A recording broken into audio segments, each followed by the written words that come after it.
Hi everybody, this is Carla from Eaton, Colorado, and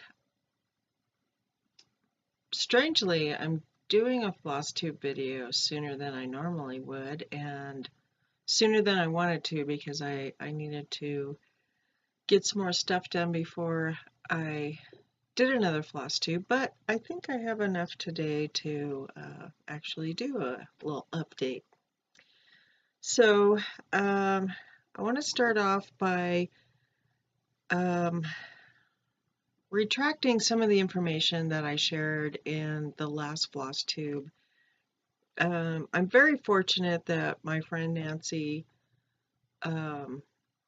corrected me on stuff because for the life of me, I don't know why sometimes I can't remember stuff. It could be the mini strokes, it could be,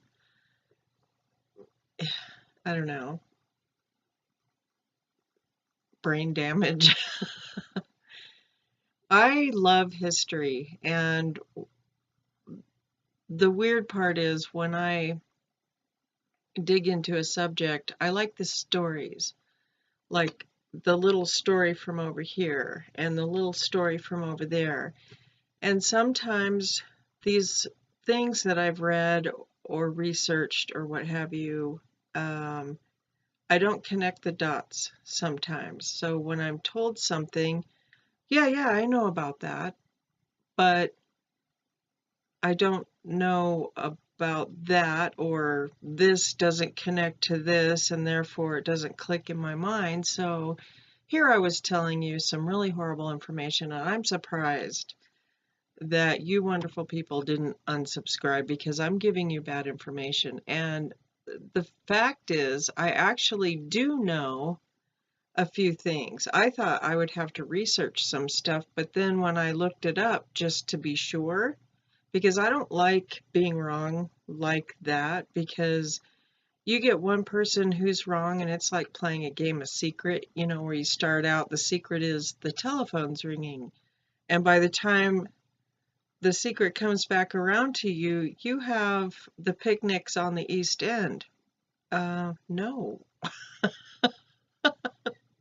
So the more I thought about it, the more upset I got because I sat here and gave out bad information, and that's no good. I don't like doing that, and it makes me look stupid. It makes me feel stupid, and it makes people who watch my YouTube videos think I'm stupid. You know, it's anyway. I could tell you some fun things about the poppies and why they are the flower of Remembrance Day and pretty much World War I as a whole. It's World War I, fact number one that needs to be corrected, not World War II.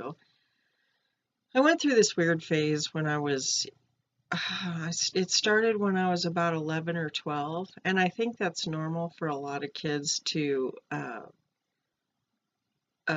go through like a morbid phase. It lasts for a long time. But then later on, you know, you have to evaluate the information that you have and either let it go or start doing what I did and just look at particular stories. Because, you know, when it comes to war, there are so many stories. There's not just the story about whatever happened, it's mini stories. You've got mini battles, you've got individual stories of things that happened to them. You know, oh, here's the story about the farmer who had a battle run through his yard, yet his house is still standing and everything's fine. He just went along with his business after they passed on through. Stuff like that happens. Not often, because usually their house is razed and the family's killed and sent off somewhere for horrible things. But anyway, so the segue. But you get what I mean, right? I hope so. So, you know, here I told you the story about the tall poppy pattern and all that good stuff, and I'll link that below in case you want that. But my love of poppies isn't because of this. They actually, the whole meaning behind the poppy and Remembrance Day or Armistice Day, which of course, again, there was no connect to the two. I thought they were two separate things, and then I'm looking at it, I'm going, oh, otherwise known as, depending on where you're from, it could be Armistice Day or it could be Remembrance Day. It just depends on where you're from. But I could tell you about in Flanders Fields, which is actually where the poem came from, or was written actually. Who was it who wrote it? John McCrae? See, here again, don't believe that because I don't remember and I could look it up. You know what? Hang on. Strangely enough, I am correct. It was John McCrae who wrote the poem In Flanders Fields, and it's a powerful little poem. And according to one guy who was right next to him after he wrote it, John McCrae actually crumpled it up and threw it out, but the guys around him grabbed it and insisted that he have it published, and ta-da! So, first of all, I'm not making any sense right now. I get it. I'm just kind of freaked out about giving bad information, and it just really bothers me. So, during wartime, and this probably goes back thousands of years, but when you churn up a field with dead bodies, bombs, just, you know, war in general, you churn up that earth, and in freshly churned earth, poppies grow. And it doesn't necessarily have to be during war, but what better way to churn up the earth than having horses stomp through there, or wagon wheels, or tanks? Or, you know, bury a bunch of guys out in a field. Poppies. It's kind of a sad fact, but I think instead of using dead bodies to plant poppies around my RV next summer, I'm just going to use chicken poop. Safe bet on that, right? I can tell you that here are some little facts that I do know about World War I first.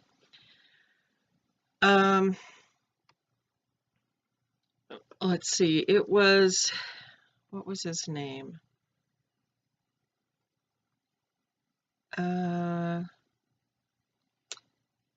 Supposedly the first British soldier to die during World War I was John Parr, potentially. That's pretty much what all the history says, that it was him. It could have been somebody else, but he's the most widely known. And the last British soldier to pass away during World War I was George Edwin Ellison. And the first Canadian from Princess Patricia's artillery. Okay, now I'm doing it again. I can't remember things. I'm just in a panic here.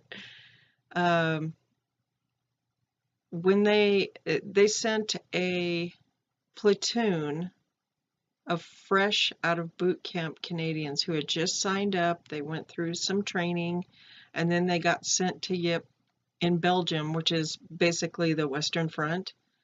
They were sent over there.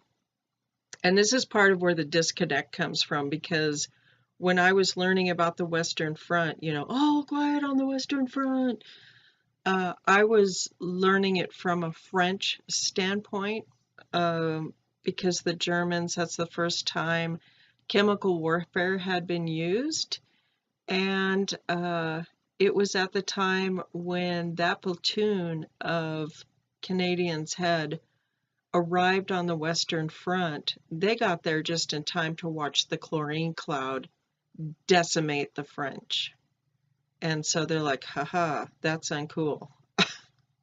But I believe that the first Canadian was H.G. Bellinger, and I believe that's Henry George Bellinger. He was a Lance Corporal from Princess, say it 3 times really fast, Princess Patricia's uh, it, uh, artillery unit. Was it artillery, field artillery, something like that? So they were the first ones there to save the day, and you got to hand it to them, because in terms of history and stuff, when you're reading about stuff, a lot of times you're not going to get I need to describe this better. This is not working. Okay, example. You've got the Germans coming this way, okay, and then you've got, I guess they're always referred to as the Allied forces or whoever, or they encompass the Canadians in with, basically the British Empire, so they're part of that. So here come the French and the British Allied forces coming in, and they clash. And because of that, you don't know the heroism of each individual group. Like, think of all the French that were killed because of the first chlorine gas cloud that came at them and literally drowned them in their own fluids, because chlorine gas is, anyway, it's gross, it's sad. And then all the little skirmishes that happened along the Western Front, I believe there were 1,000 in that were put in this one spot, because at one point chlorine gas had come through and killed a bunch of the Canadians, but yet another little unit of 1,000 were there, and the Germans didn't realize it was just a few guys. And those guys did a lot of damage to the Germans during that particular battle. So anyway, so I know all these little things, right?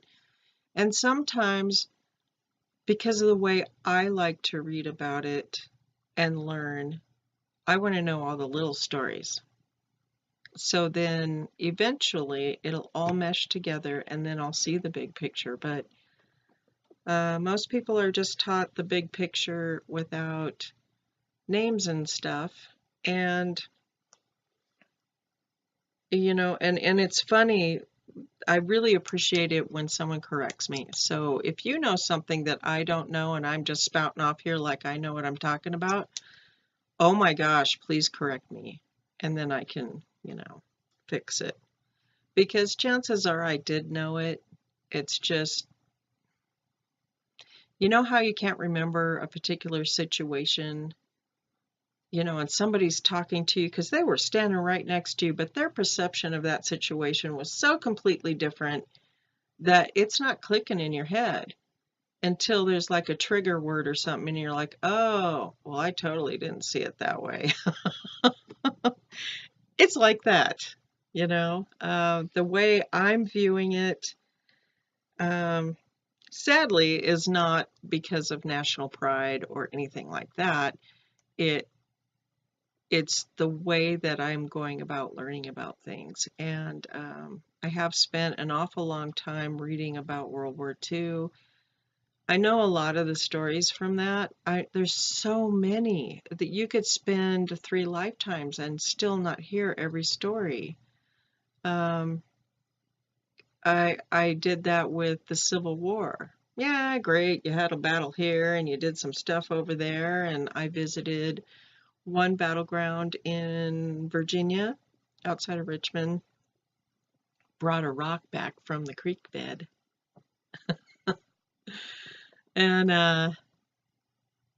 and then I thought, I should learn more about the Revolutionary War, but then, World War One is there because I woke up one morning, I was thinking, how did that start? Depends on which history you read, but it all comes down to nonsense. That's pretty much how they all start, really. Nonsense. Could all be avoided if someone would just go take a nap and calm down. Just a theory, but that's my theory. So anyway, just so you know, I'm not stupid. Okay, maybe this what. And I don't want to share bad information with you, and I do apologize. But when I just want to talk about something, I can vision it in my mind, but then things get scrambled, and please forgive me. I do apologize, especially to Canada. Oh, Canada, because I love you so very much. I love Canada, and I love my poppies. So it's real. It's legit. So I hope that kind of gets me out of the doghouse as far as being a dum-dum and, oh, Poppy. The boys took me out to breakfast this morning, so I am full of fuel. Okay, so I did that. I actually wrote down the stuff that I'm going to talk about today, and I've already spent 20 minutes trying to explain some junk to you, and I hope it comes out in editing. Oh my gosh. Okay, today starts 2 weeks of stitching fun. If you're a member of the Stitching George Washington group, today is your start day, so get ready to stitch like a mad person. Which I will be. And I've been watching an awful lot of Floss Tube lately, and 3 words that come up all the time that are pronounced incorrectly. And this isn't slamming anyone. Please don't feel like you're being like, I just want to help you, because I would hope that you would help me, especially with the poppies and the World War I thing. It was World War I, not II.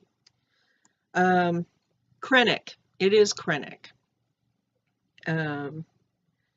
Biscornu. It's Biscornu. I'll show you. This is the biggest Biscornu I've ever seen. I made this a few years ago. I do a lot of sequins and beads stuff, or I used to anyway. And if you want to know how to do that, right there, that beautiful seam, I am happy to explain it to you. It wasn't that hard once I figured it out. And because I'm not real good at figuring out the mechanics sometimes. I mean, I used to be, but as far as taking things apart and putting them back together in my mind so that they'll work properly, that's Magical's job, not mine. That girl should have been an engineer, I swear. She can just,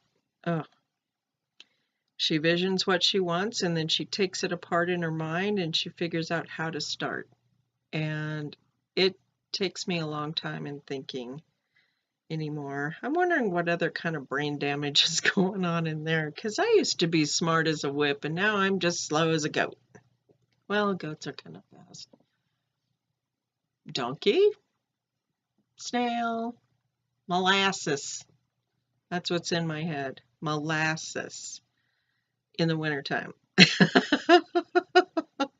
Sorry. Oh, I could just see someone sticking a little spigot in my head, turning it on, and nothing's happening. Anyway, so here's the big one. That's the biggest one that I have. And then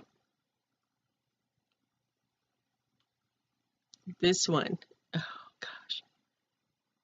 It's this big. I know, right? Why would you do that? There was no particular reason. I just felt like it. And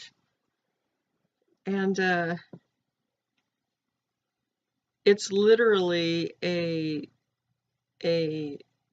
10 by 10 pattern, sort of. I mean, anyone could stitch a square, right? And then put a bead in the middle, so you get a little tiny biscornu, not to eat. So I have this giant one, I have this one, and I have all the others that I've made. Speaking of which, I wanted to have this done today because this was a quick little thing I had to do because I was on DeviantArt and I was reading Magical's May 2017 neglected floss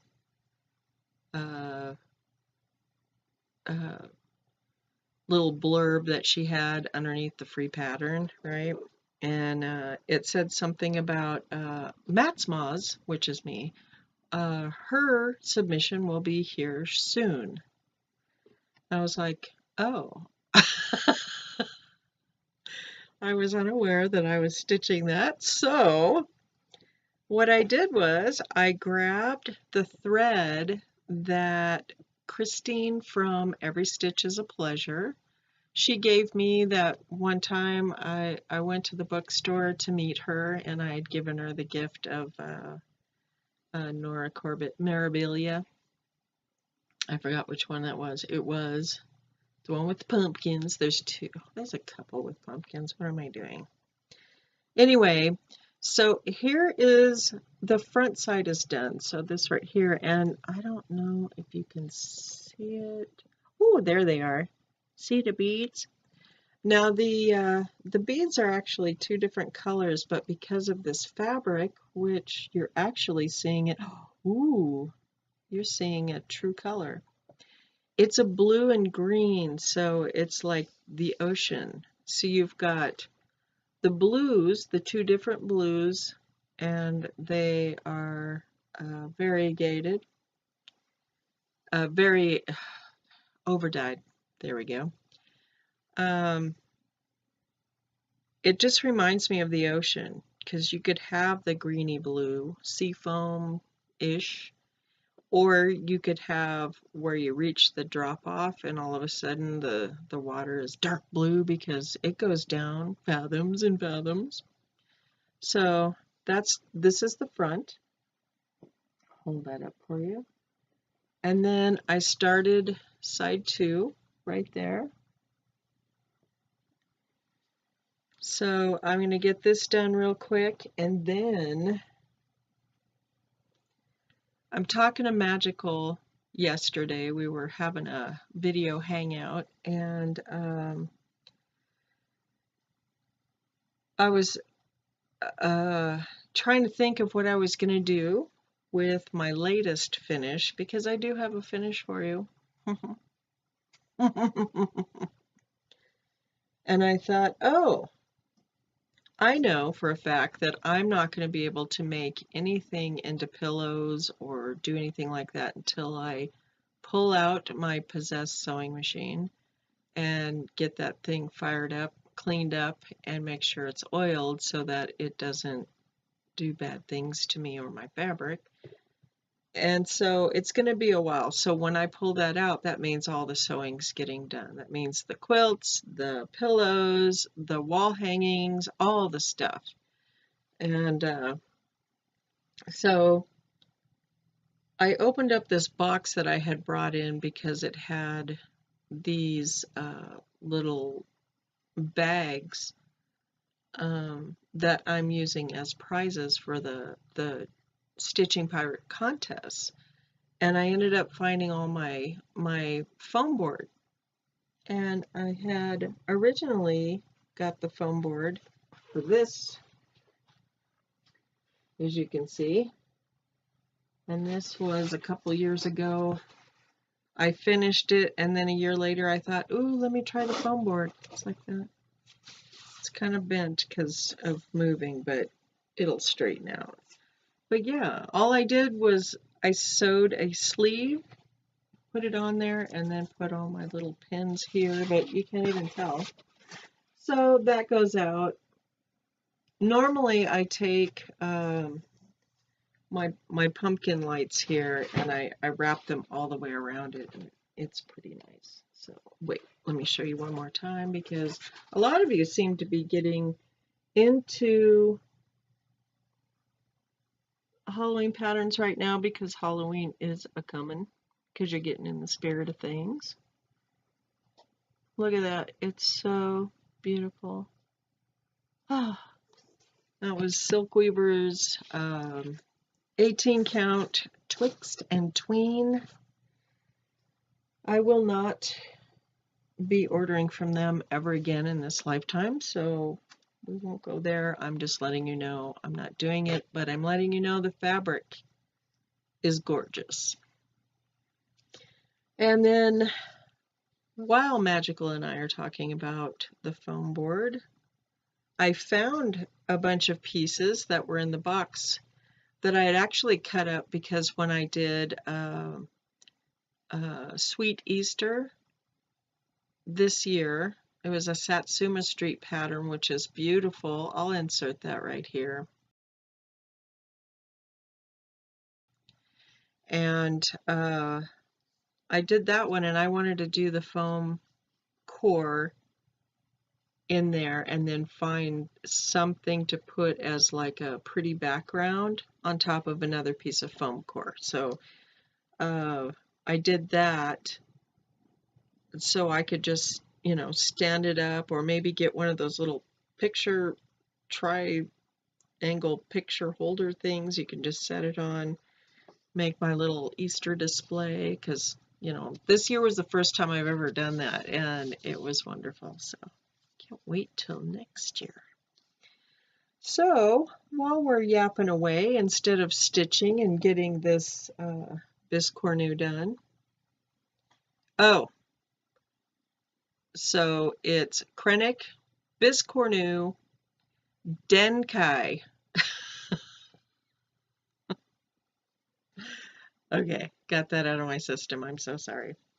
While we're yapping away, I went ahead and did this. Doesn't that look nice? And now you can see, let's see if I can get this up here. Nice and close, not too close. There we go.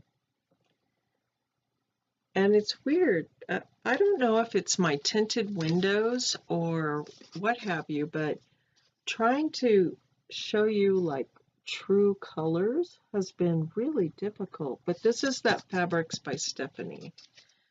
So there's that one. And then this one turned out super cute. Isn't that adorable? I didn't think I would really like that pattern, but you know, every time I look at it, I think it's the word dead being so huge. You know, dead. You know, I don't know, but it's Halloweeny, and wow, that really looks good on there. Funny how it looks better on camera, unlike me. Okay, so my big finish, ta, ta, ta, and I have to say, I absolutely love this. It is beautiful, and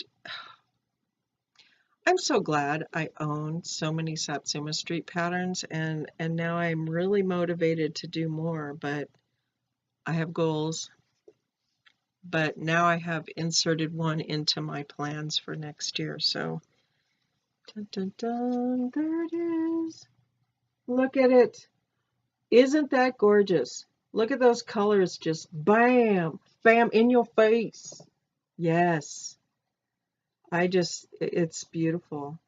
Just beautiful. Just so beautiful. So beautiful. So there's that. And I may or may not just keep those all on the foam core board, foam board, the stuff. And but then I think that I really do want them as pillows. But when you have a tiny house, where do you store them the rest of the time? In my little basement. And I don't have room for that. So I think foam core boards.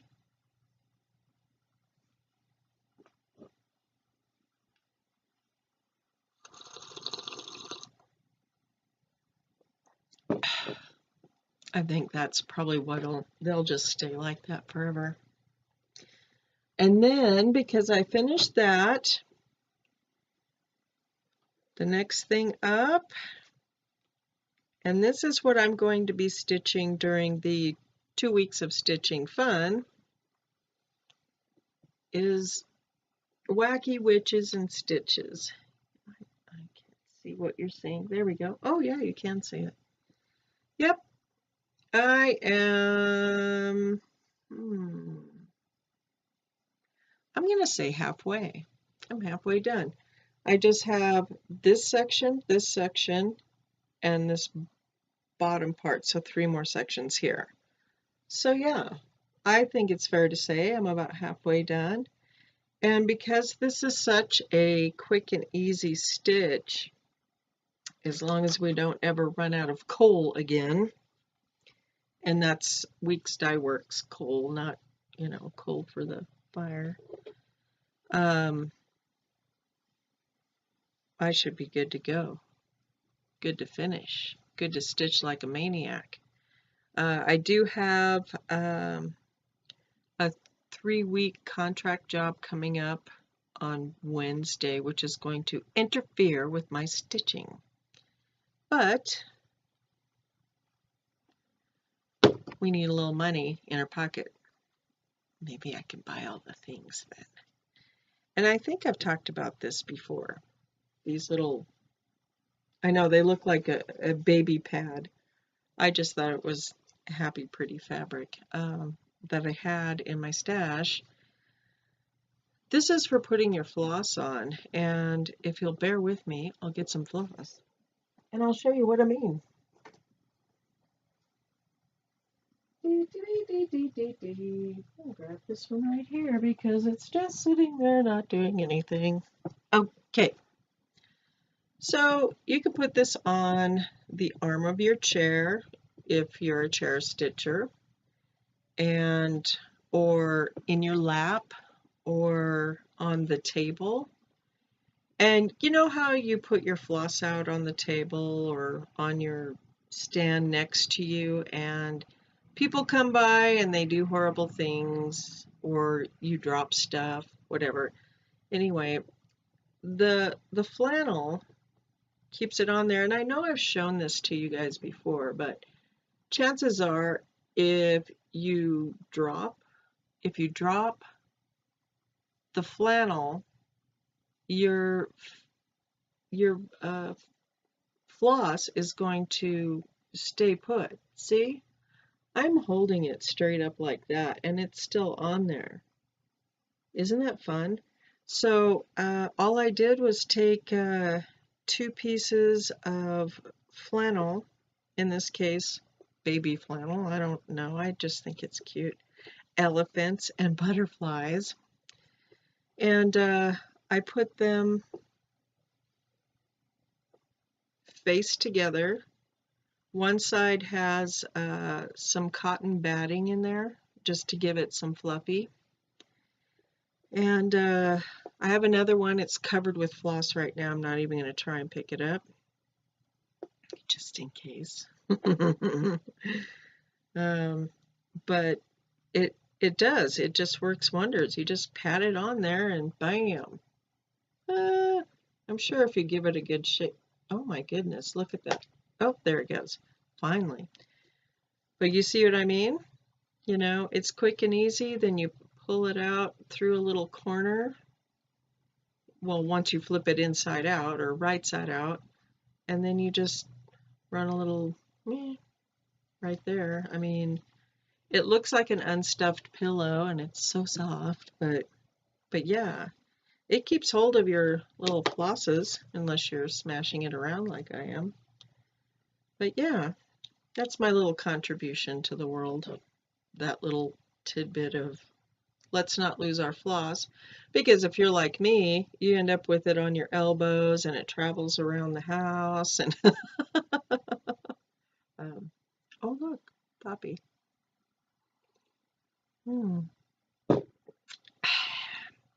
So let's see. The other thing that I've been missing out on is the unconventional cross stitch 'em up weekends, which I am so excited to start participating in. Once I finish Wacky Witches, I'm going to be all over that nonsense, because I have, by the time I get done with Wacky Witches and can go straight into Fire and Ember full coverage piece, it will have been a year. Well, I've worked on it this year, but I'm a year behind, so that's 12 pages that I got to catch up on, which is actually going to be kind of fun, because when you start stitching it, you're like, oh my God, this is so cool. I just want to do some more. And as the year goes on, though, I got to tell you, I've never been, I think it was more fear than anything else, that of full coverage pieces. But the more I think about it, and the more Thordak, I call him Thordak because of Critical Role, but Fire and Ember, the more I do that one, the more I'm thinking I kind of really like full coverage pieces. But I've never thought that before. I always thought they were intimidating or boring, you know, but they're not at all. So now I'm starting to rethink my Heaven and Earth patterns, and I think I have a couple from Tilton Craft. I haven't even looked at those patterns in a very long time, but thankfully I have this frame of mind, because you know, in January I'm starting the Muka Summer, and that's a full coverage piece that's 2 feet long. So it's not that wide though. I mean, I think it's gonna be like this, and then like this. 2 feet, whatever 2 feet is. But that's going to be a full coverage piece, but I have a feeling I'm going to just have a really good time with it. And the other thing is, some of you have scroll frames that you can tighten them up on the sides and roll them on the top. They're very fancy, and it's like the dowel for the scroll is like this big around, maybe bigger, a little bit bigger. If anyone can tell me what the name of those are and potentially where I could look at getting one, I need it, because if I'm going to dive into the full coverage pieces that are huge, especially with summer, I want to do it on a scroll frame. I have scroll frames. I've had them for years. I used to be a scroll frame knob. I was a knob. But then I was introduced to these by my girl Ori, and these are the ones you get at Michael's. And I believe, oh, you could get these on at So and So if you're over in Europe. They're a no-slip hoop, made in France. So they're not expensive. If you're over here in the States and you go to Michael's, you can buy them in the 11 pack. I believe it was the pack of 11 was like $20. And then the individual ones, I don't even remember how much they were because it was not very much. Not at all. And they have different kinds, like you can, just get the sizes you want, or you could just get the pack and call it good. And that pack comes with a little 8x8 Q-snap. So I keep trying to give those away, and I keep finding them. I found a bunch more Q-snaps. Stephanie's getting all kinds of goodies for me if she ever shows up at my house. Or I'll drive to you. Anyway. Well, not for the next 3 weeks. I'll be working, so little contract work never hurt anybody. So where was I at? Oh yeah. So anyway, the stand, I believe. Let's see, Ingeborg from A Stitch Too Far. She has the big fancy one. And I believe hers is different than the one that Danielle at Stitcherista has. She has a really nice one too, but I think I want the one that is, and if you're watching, Ingeborg, I would like one like yours, so if you could tell me where to find that, I would appreciate it. And I know some of you others have those, but the cheap ones where you just tighten up the wing nut and all that, that does not work for me. It's just kindling to me. I need the big sturdy one, the heirloom kind. So yeah, if you guys could help me out, help me find a distributor for those, or whoever makes them, or if you know someone who does, please let me know. I would forever be grateful. Ooh, I could do a giveaway. I'll trade you. I'll trade you stash for one of those. I have some stash. Not as much as I used to. But I have some stuff. We'll talk. We'll do lunch. It'll be fun. So,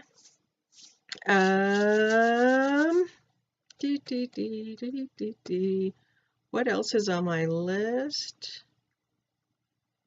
Oh, that's it. So I either clarified or confused you more about the poppies. In Flanders Field poem is where it came from John McCrae. And the first British soldier to pass during World War I, the first Canadian soldier to pass during World War I, the last British soldier to pass during World War I. Got all that. I have to be honest, though, I couldn't tell you who the first and last Americans were, so that's kind of sad. I need to figure that out right quick. I'm an American and I don't know that information. But then, you know what?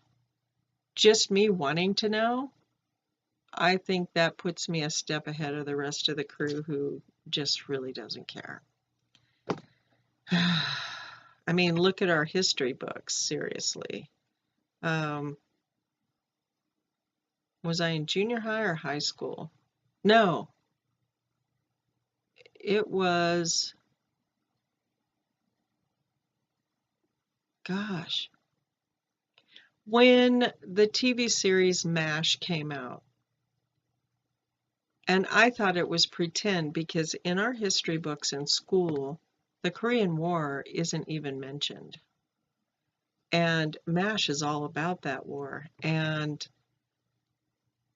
I was confused for a long time. I'm like, is this like pretend? Are they just making stuff up? And so I went to the library and I looked it up and started reading about it. And I was like, oh, isn't that interesting?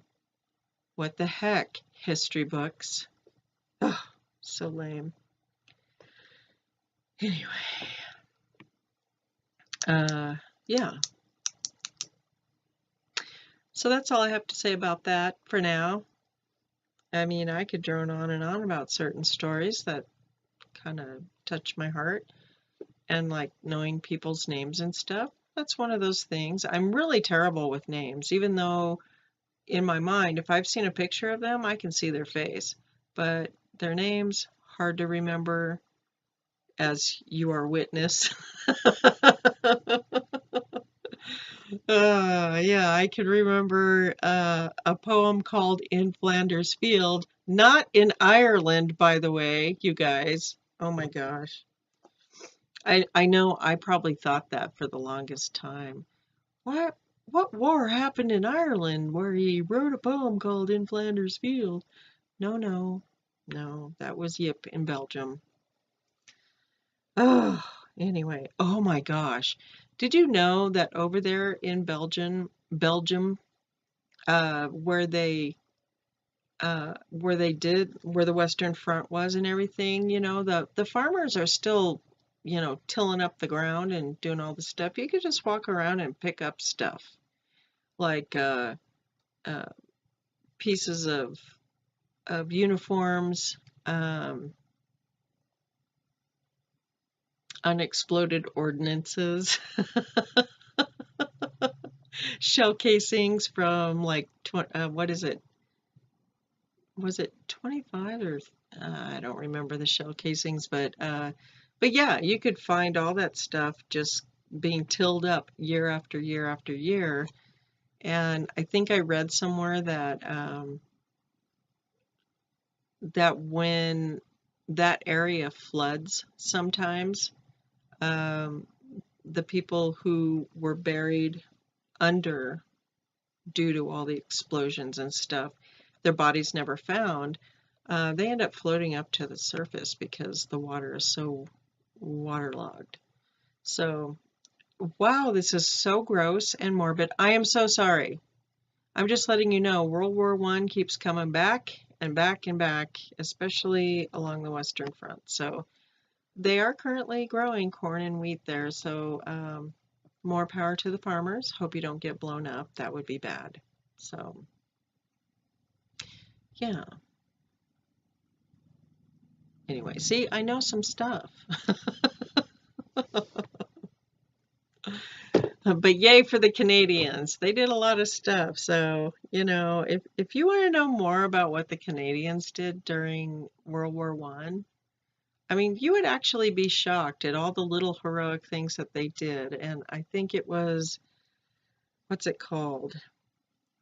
Their little skirmish there at Kitchener's Woods. That was definitely awesome. That's that little story I was telling you about, 1,000 guys doing the thing, and the Germans thought there were more, but these guys were like, pow, pow, pow, pew, pew, making them think they had thousands and thousands, but the toll was high on that one. So anyway, go Canada, and yay for poppies, even though they are a war flower or death flower, depending on how you look at it. And gosh, I just feel like this is so morbid. I'm so sorry. You're supposed to be watching this. It's supposed to be a happy moment, and yet I don't know what upsets me more, just thinking about that, because when you're researching, oh my gosh, it upsets me, because it was real, and all these things happened, and oh, okay, I'm sorry, I'm gonna segue. Excuse me. It's actually a happy thought. So last year I found this. This is my daily planner. And this was an accidental find I found at Joann's in Juneau, Alaska. And let me show you a blank page that doesn't have a lot of important information on it. Here we go. But inside, it's really pretty. And it has all the Latin names for butterflies in here. Papillon. So it has, papillon is French for butterfly. There's also a guy named Papillon. Oh my God, I'm not even going to go there. New Guinea, look it up. So, so I really like this. Now, sometimes I don't really get attached to my yearly planner, but when you get something this pretty, I want to get another one. So I went to the Lang website and I thought I found another one just like this because it's hardback. It's the perfect size, fits right in my bag. It's all good. So I thought I found it. And I was reading carefully, so don't think for a minute I'm like, oh, click, click, click, buy, buy, buy, and then get disappointed. No, I read. And I could swear it said the same thing as this one. I think the only words that matched were butterfly. So I found this. And it's a field guide. Well, that's the book. Not as grand. Nowhere near as grand. It's a little flimsy paperback. Now the inside though, let me show you. Oh, this August is pretty. Open this up. This is what the inside looks like. So it's not as disappointing as it could have been. So I think I'm just going to go ahead and use it, but you know what this means. I need to find a fancy pen to write in it. You know, a fine-tipped pen, because I have limited space. I have plans in the making already, and I need to start writing them down, which is why, you know, I got this. I was like, well, it's really pretty, but it's not this where I can, you know, write a bunch of junk and, you know, I mean, there are some pages in here that are just full of notes and junk. That's what I use it for, but I do keep them because there's stuff in these books. Anyway. All right, honestly, that's all I have to say about that. Let's see, new Floss Tube Buckeye Stitcher, super cute.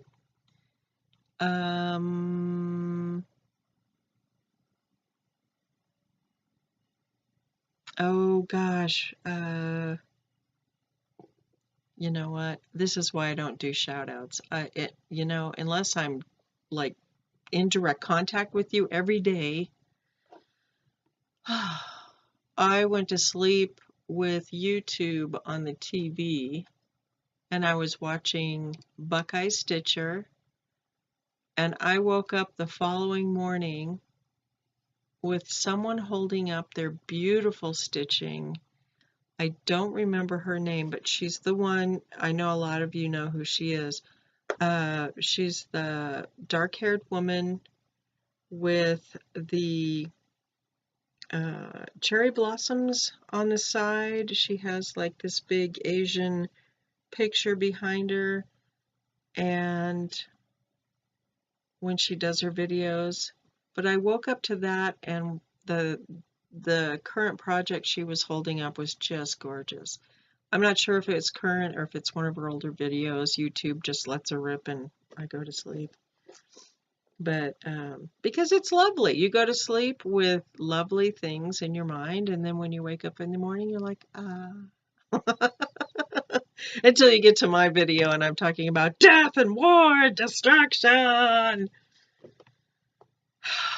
I'm so sorry. And just to be clear, Armistice Day is the same as Remembrance Day. Either way, you're good to go. Just plant some poppies, but use chicken poop and not dead bodies, okay? Because it's so important. I just threw my phone on the floor. I don't need that anyway. It only rings when people call and want me to work. So anyway, oh, we're almost at 55 minutes. So, wow, I actually blabbed for a long time. I didn't think I had that much to say. All right, so to everyone, I hope you have a beautiful Sunday. And it's kind of glorious out today. The wind's not blowing, but there's a lot of tree damage around town we found this morning on our way to breakfast. So I hope you all have a beautiful stitchy day, and until next time, keep on stitching.